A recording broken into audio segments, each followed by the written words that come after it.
Baik pemirsa, kita beralih ke berita olahraga. Ederson dispekulasikan akan tinggalkan Manchester City. Kontrak Ederson di Manchester City akan habis pada musim panas 2026.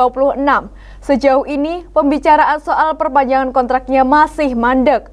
Seperti diketahui, Ederson sudah bermain untuk Manchester City sejak tahun 2017.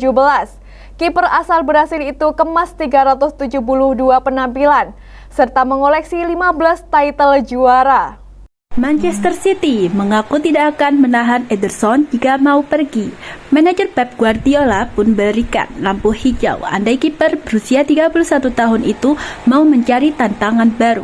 Beberapa klub Arab Saudi diketahui berminat untuk meminangnya, seperti Galatasaray, klub raksasa dari Turki. Galatasaray bahkan sempat mengajukan tawaran senilai 12 juta euro atau setara 228 miliar rupiah.